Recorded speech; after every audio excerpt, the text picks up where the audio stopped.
নমস্কাৰ। 1997 চনৰ কথা। মই তেতিয়া মোৰ ঘৰৰ পিছফালে থকা দ মাটিখিনিত বিহাৰী ধানৰ খেতি কৰিছিলোঁ। এদিন আবেলি 3টামান বজাত মই পথাৰখন চাবলৈ গৈছিলোঁ, যিহেতু সিফালে গৰুৱে জেওৰা ভাঙিছিলে কাৰণে। লৰ মাৰি গৈছোঁ। লৰ মাৰি যাওঁতে পথাৰৰ আলিত পৰি থকা এডাল ক'লা ফেটি সাপে মোৰ ভৰিত খুট মাৰি দিলে। মোৰ ভৰিটোত খুট মাৰি দিয়াৰ লগে লগে মই চিঞৰ বাখৰ কৰিলোঁ, মই সাপে খুটিলে বুলি। তেতিয়া সিফালে বিক্ৰম গগৈ বুলি এজন লোক আছিলে, তেওঁ আহি দেখিলে যে হয় খুটিছে।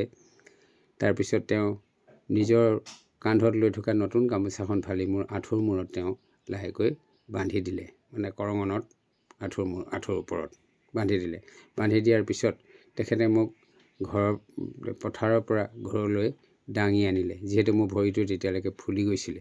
তাৰপিছত ঘৰ আহি পালোহি। তেতিয়া ৰাস্তা পদূলি ভাল নাছিলে। মোক ঠেলা এখনত উঠাই আমাৰ ঘৰৰ ওচৰৰে নুমল গগৈ, এতিয়াও তেখেত জীয়াই আছে, সেই নুমল গগৈ আৰু বিক্ৰম সন্দিকৈ মোক ঠেলাখনত ঠেলি ঠেলি নি বুঢ়িয়ালে আনপুৰলৈগৈ।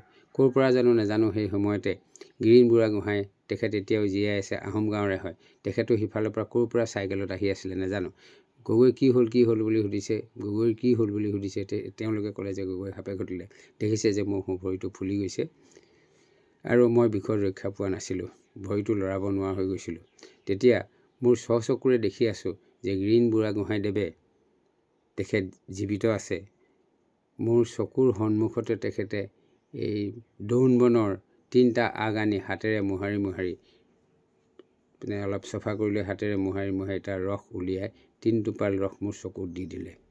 চকুত দি দিয়াৰ পিছতে মই সেইদৰে ৰৈ আছোঁ। ৰৈ থকাৰ পিছত 5 মিনিটমানৰ পিছতে মোৰ বিষ কম হৈ আহিলে। বিষটো উপশম হ'ল আৰু ভৰিটো খুলি দিলে, বান্ধটো খুলি দিলে আঁঠুৰ ওপৰত বন্ধা। তাৰপিছত মই লাহে লাহে ভাল পাবলৈ ধৰিলোঁ। এইটো মোৰ জীৱনৰ নিজৰ অভিজ্ঞতা।